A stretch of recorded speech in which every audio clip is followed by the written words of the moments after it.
I brought you the SkyBoxx. I brought you Michael B's Beauty on Instagram. I brought you Brides Above. And now I welcome you to Epic Perspective. Welcome to Epic Perspective, where we give our epic perspective in an imperfect world. It's me, Michael C., the source of light over the mic. Now let me introduce my cast. Well, close to the holidays, everyone is gone. But I got one, y'all. It's the feisty one, y'all. You already know who she is. My girl, Miss Shannon Reedy. What's good with you, girl? Hey, happy Turkey Week, y'all. What's going on? Yeah, happy Turkey Week to you, and happy Turkey Week to all. Let's get right into it. You already know what I gotta do. I gotta do Michael C's check-ins right from the jump. Michael C's check-ins. I need to know, how are you doing? Because now it's like she said, it's the turkey weekend, y'all. We gotta figure out. The stress is here. Miss Shannon, how are you doing? I am doing fabulous. How are you? I'm doing good. Now. It's about that time. The kids are about to go into their Thanksgiving vacation. Little hibernation. Oh, yeah. And it's about that time to sit back and just relax and enjoy family. Have some fun with the friends and family. Agreed. It's about that time. It's about that time. With that being said, again, happy Thanksgiving, happy holidays to you and yours. And we'll be back right after this.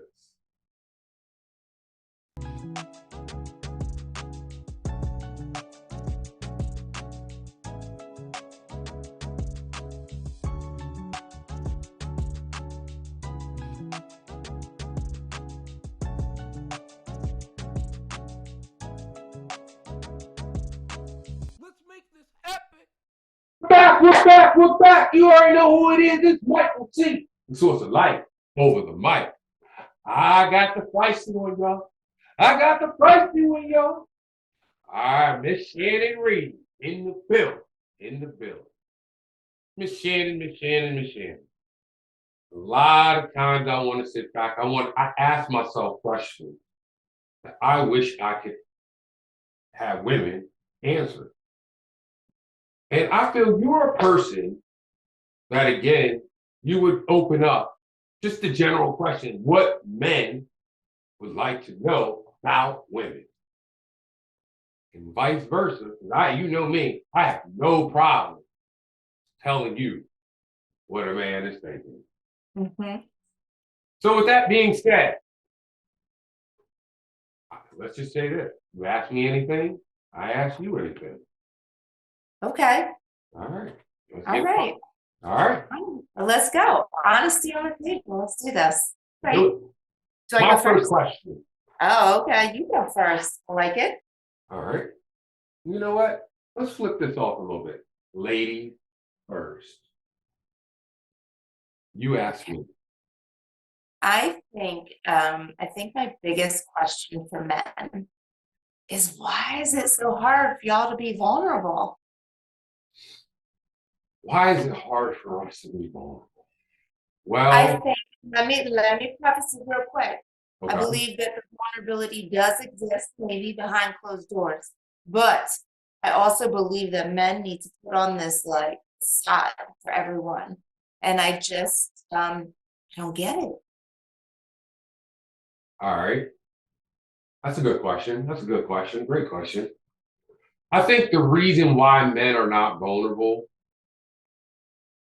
is because the world doesn't give us time to be vulnerable. There are times when we want to be vulnerable, like you said, it happens behind closed doors. But outside, we don't have time to become vulnerable. There's too many aspects out there in the world that is making us not vulnerable at all. There's your answer. There it is. My question to you, since we're talking about emotion, Mm-hmm. why do women express their emotion and feeling so much and so hard? We're fighting for our place in this world, man. Everyone is. And women just feel like, listen, we produce humans. We have a place in this world, and I believe that every single day we should put our voices out there to be heard, to be seen, to be dealt with. We give you your babies, and we deserve a little bit more than just mediocre pay and mediocre respect in the workplace. I agree. I agree. I definitely agree with that. Okay, so this might get a little personal, but Oh, right. I understand that women have this fight against themselves in life to be the best and to be the thinnest and to be the most gorgeous and to be the coolest and so on. And like, I can't even list the whole thing. Do men feel that struggle on a daily basis to kind of, have those same sort of, I don't know, like Compare their, vanities that women do?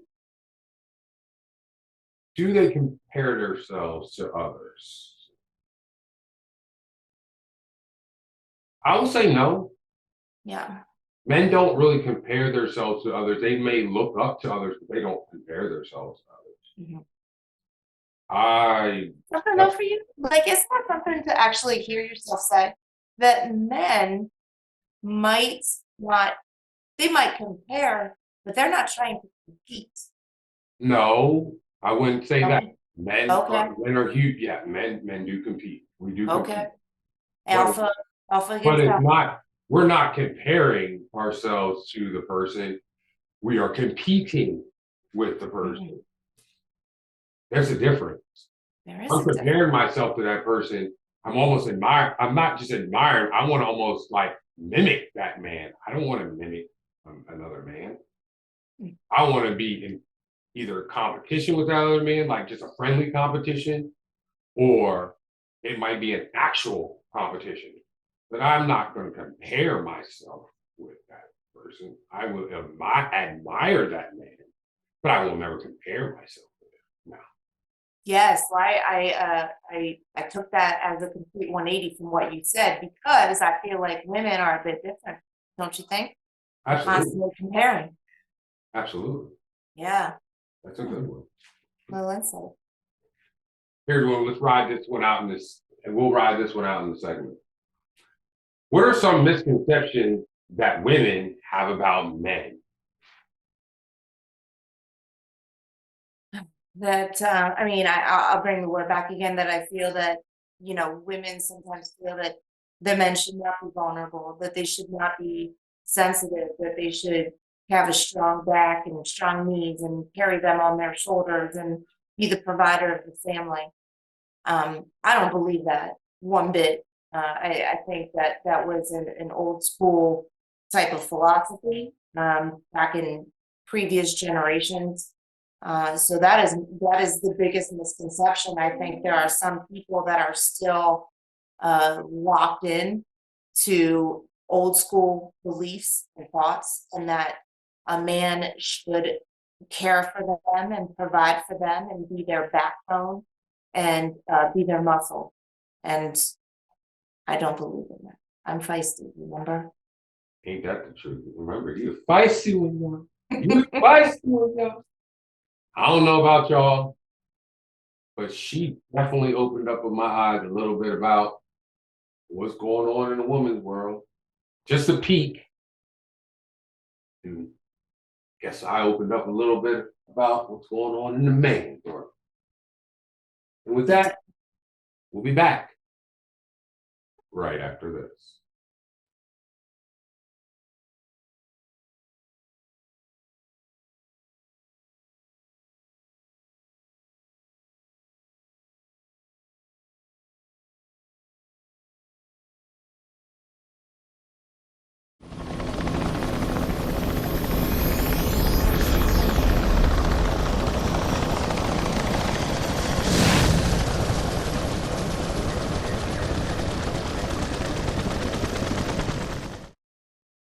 we're back, we're back. You already know what it is. It's Michael C. So it's a like over the mic.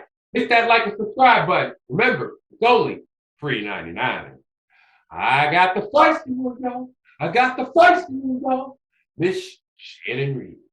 And we're talking about a little bit, I want to know a little bit about what's going on in the woman's world.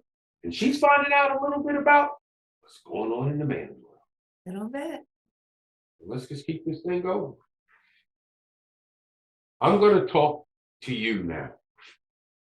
You as a woman. What are some of the goals that you have set for yourself in 1 year? And I'll take it to 5 years. Personally and spiritually.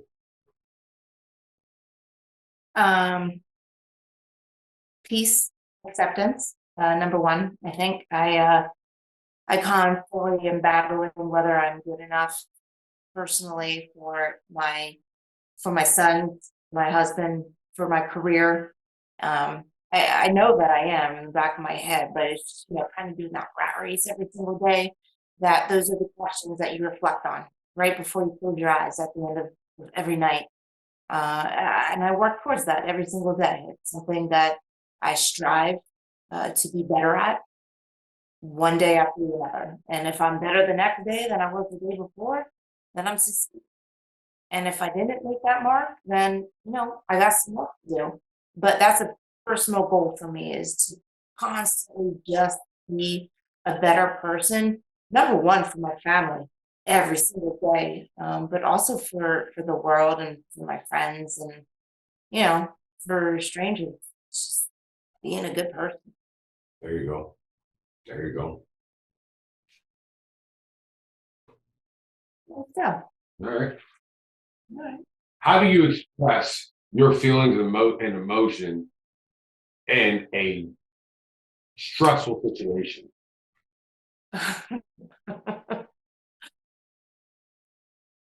I cry. I think I've said it's on Mhm. other podcasts. I cry. I find it absolutely so therapeutic. I don't think that women feel that they can be weak, and I feel like that's a very vulnerable and weak moment when you shed your raw emotions and you just let the tears fall.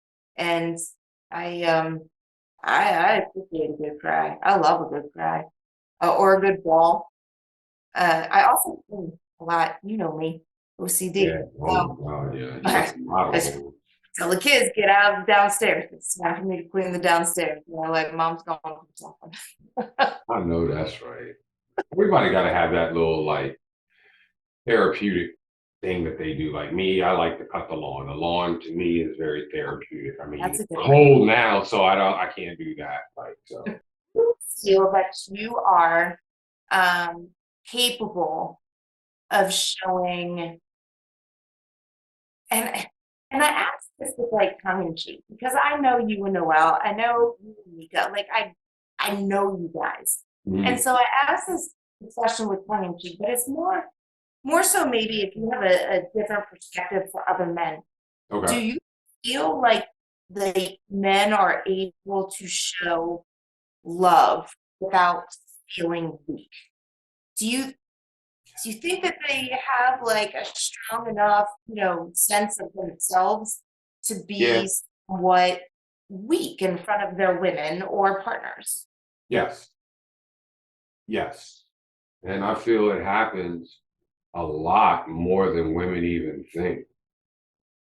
I think it happens and women look at it like, oh, he just wanted to do, but nah, that's not like some guys and just people in general have different signs of love. Let's say that. Some love the touch, some love the just to hear it, and everybody has different signs. But I think with guys, like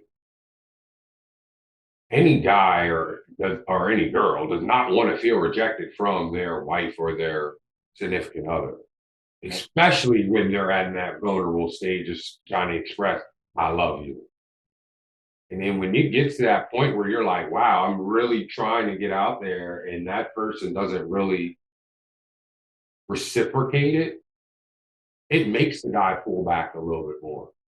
It makes them say, like, you know what, since I don't want to get that rejection, Right. Yeah, that's tough. well, I'm going to pull back a little bit. I know they love me, but I'm going to pull back a little more.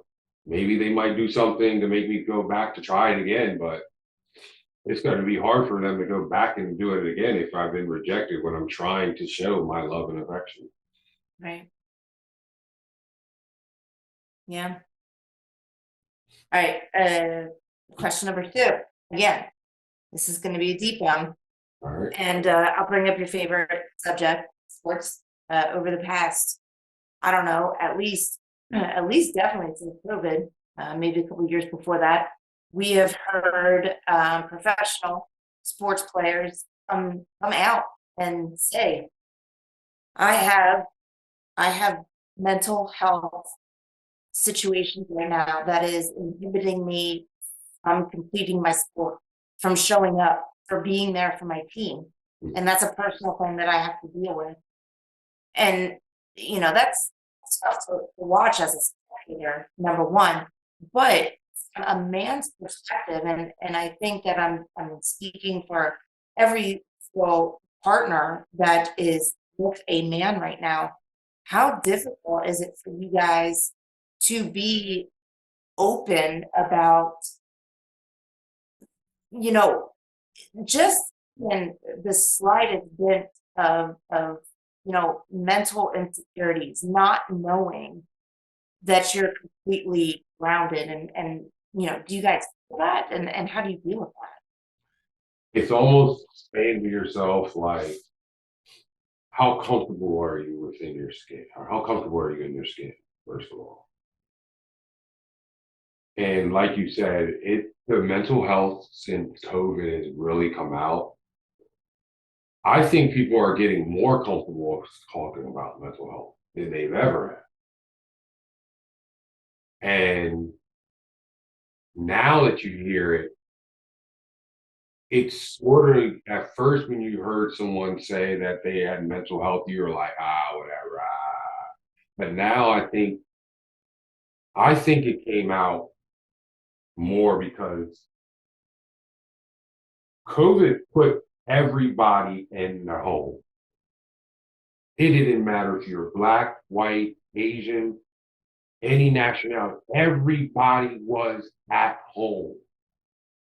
So at one point, everybody was in the same spot. Mhm. And when you want to find out a moment when the world united, it was when COVID hit.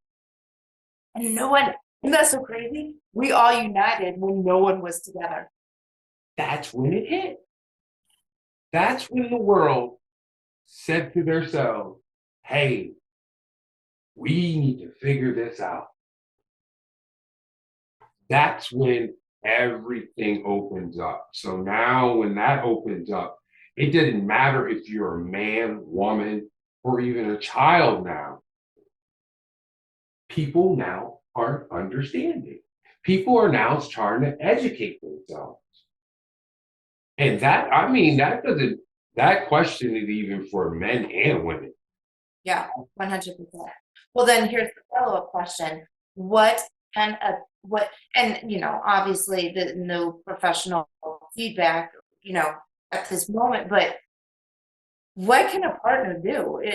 Recognizing this and moving forward. I mean, the biggest support system, of course, has to be, your right hand, your left hand, man, gal, whatever. What is Got to be what communicated. is that where people have to be like, you know what? I need to do something. How do they go about that? It's got to be communication. Yeah. It goes back to what you said in our last podcast, where it was literally you're like, Adam will hit you up at 11 o'clock, say, hey, you want to go for a lunch?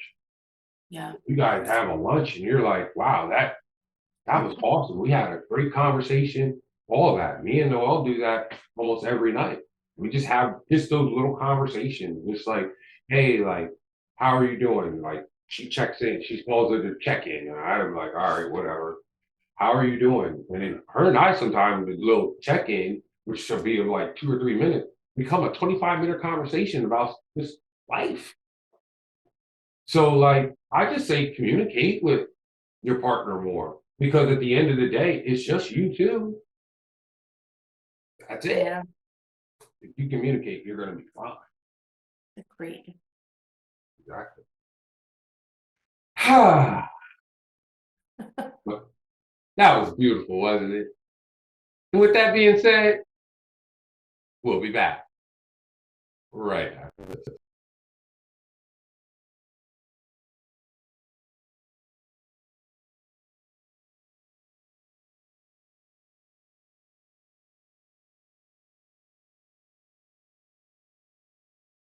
Fun level. Like, Go ahead. who would like do men think about their hall passes? And it's not like the people next door, like it's like crazy people that would not happen. Is that too much You know to what? say? Let me ask you this. Let me flip that question. Do girls think of their hall passes? Fuck yeah. I have like Exactly. I said my top 10. Adam goes, how about we do top 3? I was like, oh shit, I really gotta whittle this list down. Like you're talking about who are my top 3 hall passes?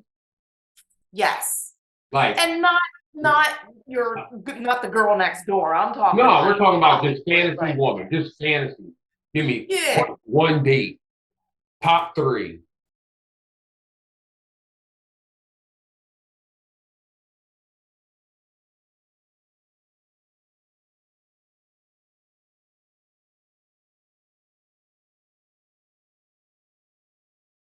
We're back, we're back, we're back. You already know who it is. Michael C, the source of life, over the mic. I got the feisty one, y'all. I got the feisty one, y'all. Miss Shannon Reedy. Remember, hit that like and subscribe button. It's only $3.99. All right. Why can't women take accountability of their own actions? I will have to plead the fifth on that. I do take accountability for my own actions. It might take 24, 48 hours, but it eventually gets to the point where I do that. I also believe, though, from a macro level of women, that we feel that sometimes men probably inaccurately judge us and categorize our actions as those that are being aggressive towards them. And at the end of the day, they don't really realize that we come from a place of goodness and we come from a place of love. And when y'all act like jackasses, then we react. But it's only because our feelings are probably hurt. And so we respond to that in a manner that's probably not so decent. And I'm just talking from a friend's perspective. My own. Right. I'm kidding. I've kicked a hole in the wall before because Adam yelled at me. Tom, Joe, you know what I'm talking about. But I just think that it is men are from Mars and women are from Venus. And it's such a true story. And it is what it is. Men perceive some actions of women and women perceive some actions of men. I have learned though, I will say, as I get older, when I flip out, it doesn't necessarily take me 24 hours. It probably takes me about 30 minutes to be like, that was my bad. And I'm really sorry. All right. I'm going to hit you with this last question. Okay. What's a perfect man in a woman's eyes? Yeah. Being warm arms on a cold day when you feel like everyone is against you and he hugs you. When you are lucky enough to have that man as not only your husband, but the father of your children, and to see him wrestle with them and laugh with them when you hear your kids whisper to him because they really need to say something and they need to get something off their chest, they don't trust their mom enough to say it to them, and you hear him respond in the most gentle, amazing way. When he comes home and he just tells you that he misses you. When he provides for your family like you never expected as a 13-year-old, or that you ever deserve something like that. Dang. Dang. You got that. There it is. Sorry. There it is. That might have been a little heavy. Sorry. That's good. That was good. So we know, have you seen these videos? And I've seen it with men as well, like time-lapse videos about how a mom, after, 9 o'clock, putting the kids to bed, the laundry and dishes and everything else, and then can't get to bed until 2 because she's got so many things running through her mind. I can relate to that. But what keeps young men up at night? The world, stress, the way we're viewed. I know me as a black male, I mean, long God always got me. That's all I would say. God always got me, but at the end of the day, we're always stressed of how are we going to pay the bills? How are we going to keep our woman happy? How can we keep our son happy? How can we keep everybody in our family happy? How can we be great at the job that we have? When we're being great at the job we have, are we going above and beyond what we're doing? Hey, when it comes to our wife, are we doing everything that we're supposed to do at home? Did we do everything that she asked us to do? There are millions of questions in our head at that end of the night. At the end of the day, if we get reassurance that we're doing all right, we'll be fine. I think if we did the same to giving the important people in our family, the ones that we love, the reassurance that they're doing just fine, they'll be fine too. You'll get a good night's sleep. Life is not peaches and cream. There will be tough times you're going through. But if you just keep hitting that pavement, you'll be fine. Making it worth it. There it is. Yeah. All right. One last question. And I know for you personally, this is so near and dear to your heart. So I feel that this is a good outro. All right. How important are friendships to you? Friendships are immensely important to me. I think one thing about friendships is as you get older, you see how valuable some of them are. I've had some from when I was 2 years old to I've had some where I've just met them maybe 10, 15 years ago. I had some that I met 30 years ago. But when it comes to friendships, me personally, the best friendship I've ever had, without a shadow of a doubt, was my brother. My little brother is the best friend I've ever had because I've had him since the first time I thought about having a brother. I still remember that, and I'm 42 years old. I still remember the moment I said to myself, I would love to have a little brother. So, like, his friendship, others' friendships that I had, that made me who I am. So, friendships to me is everything. Everything at the end of the day. Because the friendship I have on that side and with my brother then turned into another one I've had, not just a friendship, it's a partnership, it's a marriage that will never be broken. My wife. So between those two, my mom and And others, I don't know. I can't. I'm blessed. I'm as blessed as I could ever be. That's by the best. Friendships are everything. Family's everything. You too, Miss Shannon. You're everything to me too.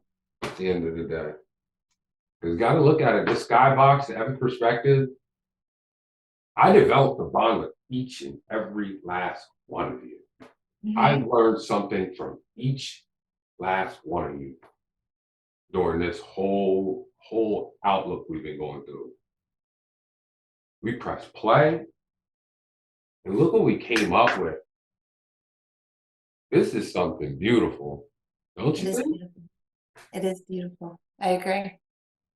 And it all came from you and I talking. One day we were at a wedding and we said, "Yo," you're like, "Yeah, I want to do a podcast." Yes. I was like, "Yo, that's kind of fun because I'm looking to try to do something new." And me and you put our head together. Got Daryl on board. I got Tony on board. I got Dr. Foster on board. Later, I got my man Zach on board. This like is something beautiful, man. This I is like something- it. I love it. I love it. Can you hear our journey? This is something beautiful to hear, y'all. And with that said, we'll be back right after this. Go on YouTube and hit that like and subscribe button. It's only $3.99. $3.99. Are you only on YouTube? Nope. Spotify? Yep. Google Podcast? Absolutely. Anchor? Yep. So you're on many platforms. Correct. So how do we find you? All you have to do is search the Skybox. We're back, we're back. You already know who it is. It's Micheal C. The source of life over the mic. It's about that time. It's about that time. It's about that time to shout out and ride out. Miss Shannon, you got any shout outs? Shout out to the men who really put themselves forward, to all the women who stand behind them, make them who they are, and to all the people who consider them friends, because without you, somebody else might not have that good day. Shout out. I got a shout out. I got a shout out to everybody out there. I want to tell you happy Thanksgiving, happy holidays. I want us to have everybody eat much turkey, get fat, watch some football, enjoy family. And again, be safe out there. But at the end of the day, you already know what it is, Noel. You already know what it is, Nico. I want to thank you for tuning in to Epic Perspective, where we gave our epic perspective in an imperfect world. And if you have any thoughts, questions, or concerns, email us at the number one skybox at gmail.com. We at Mr. Feisty, Miss Shannon Reedy. Later, we'll have the rest of the cast. And you already know who it is, Micheal C, the source of life, over the mic. You already know what we do. Now let's make this epic.